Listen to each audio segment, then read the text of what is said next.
What's up, guys? Kyle Blanford with HypertroFit and PectusWarriors.com. Today, I'm going to take you through how to take your bench from wherever it's at right now all the way up to 225 so that you can hit 2 plates for the very first time. And there's a few reasons why I want to discuss how to hit 225 specifically. Number one, it's a major milestone along the way for any new trainee. Being able to put 2 plates on the bar is a big deal. But beyond that, 225 signifies the point where you've gone beyond the point of a beginner. You've started to develop a decent enough strength base, and at that point, you can really start to branch out into other exercises that can benefit growing your chest. And so if you're somebody like myself that has Pectus Excavatum and wants to build up their chest, then you need to have at least some level of strength base to be able to benefit from all the other chest exercises that can really maximize the way that your physique looks. And so in today's video, I'm going to show you exactly how to take your bench from wherever you're at right now all the way up to that 2 plate mark.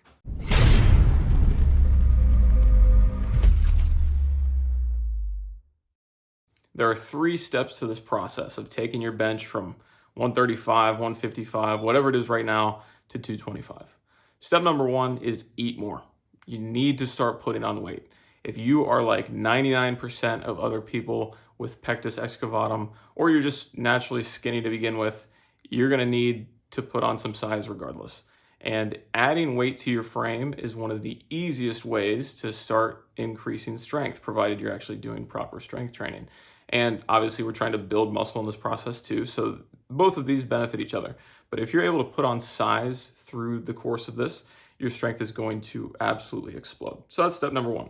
Step number 2 is training your entire body. So do not just skip out and just focus 100% on chest. That's going to do terrible things to your posture and your shoulder health. But in order to really grow and get as strong as possible, you need everything to grow. The bench press by itself is actually a full body movement. While most people think of it as just a chest exercise, when you're doing it properly, your legs are fully involved, your core is fully involved, your back is fully involved. All of these things are incredibly important. If you go out and look at any world-class bench presser, I can promise you they are not just all pecs. That is not the case. And then the third part is obviously the progression of bench itself. And that's what we are really going to cover in today's video to make sure that you have a good understanding of what a real bench progression looks like. And before I get into the good stuff, I do have to stress, always go to the gym with a spotter. Always have a spotter. Or if you don't train with a training partner, just ask somebody in the gym to help you out. I cannot stress this enough. You need to be careful when bench pressing.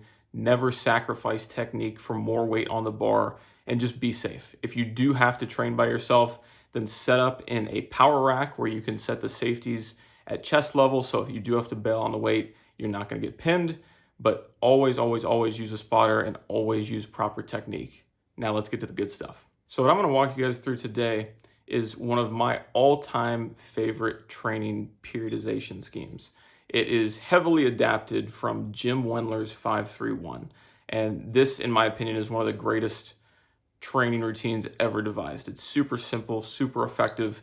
And what I'm going to show you today is my own adaptation of it. So it's not verbatim what Jim's program is, but it's going to take, I would say, 80-90% of the same ideas and help in terms of what you guys are going to be capable of. The 5-3-1 program can be done by anybody, but in my own use case and having worked with a bunch of individuals that are relatively new to training and trying to reach that 225 mark for the first time, there are a couple different tweaks that we can make that can just get you there as effectively as possible. And so the first step to this process is figuring out what your current bench max is.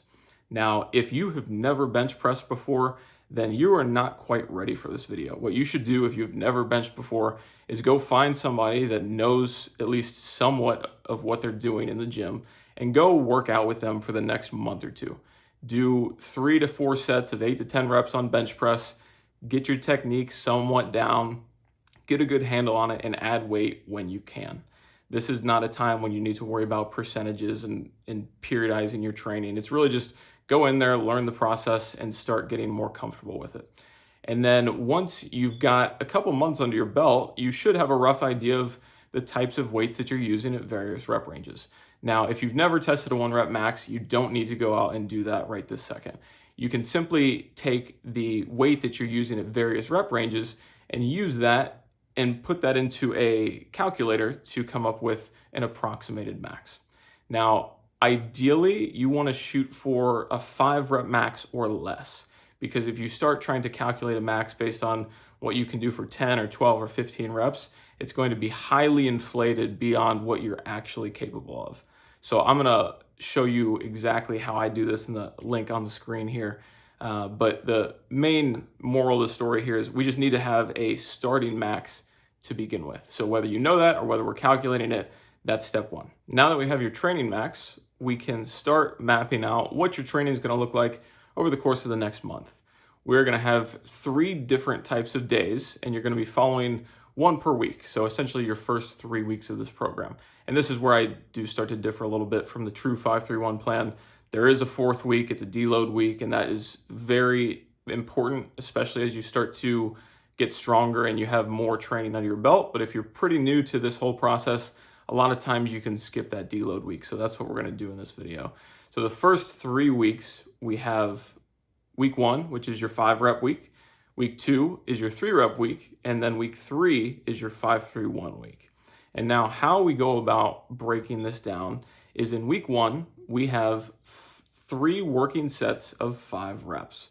And each of these working sets is going to be at a specific percentage of that 1 rep max that you've either tested or calculated. So that's where this number is coming into play.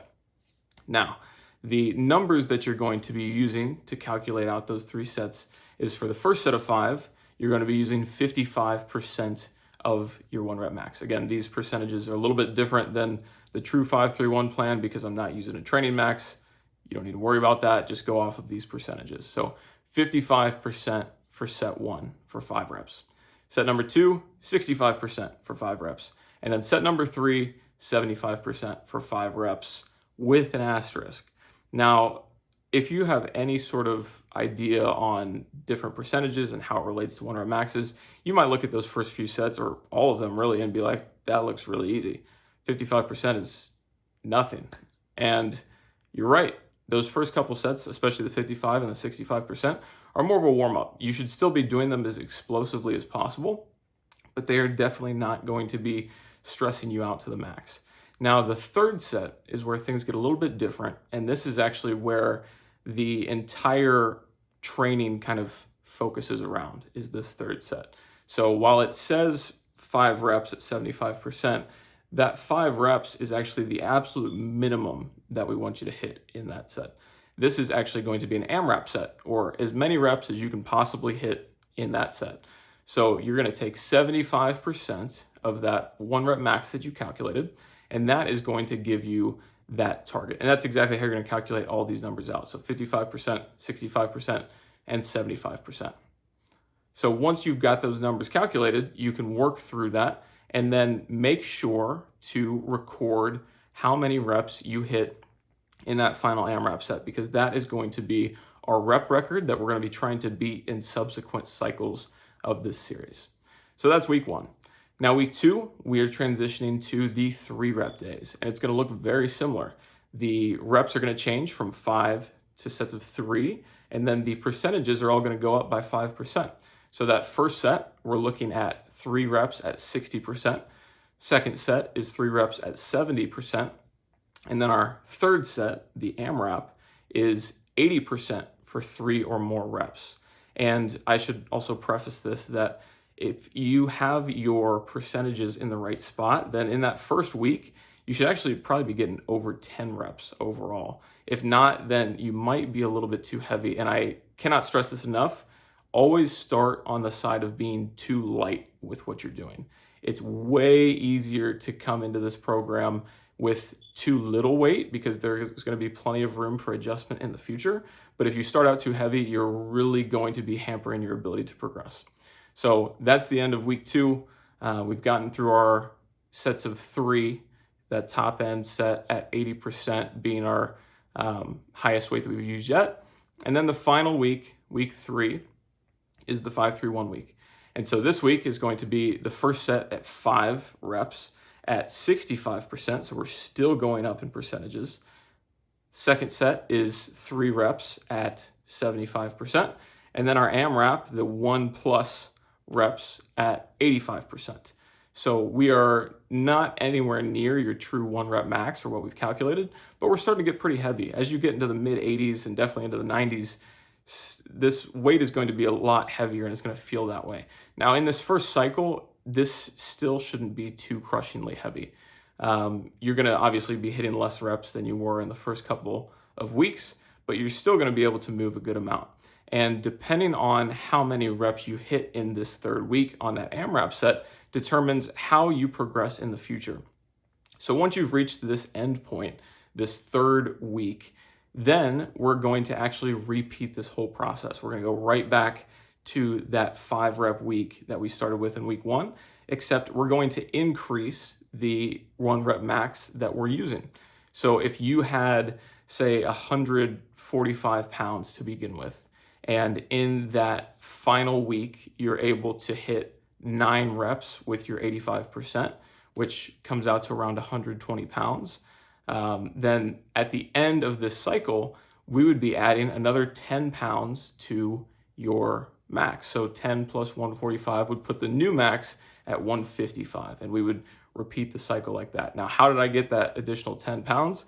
Well, the easiest way that you can go about this process is if you hit 4 or 5 reps on that final AMRAP set of week 3, then you can add 5 pounds to the max. So if 145 is where we started and you hit 5 reps, that would just be a 150 max in the next cycle.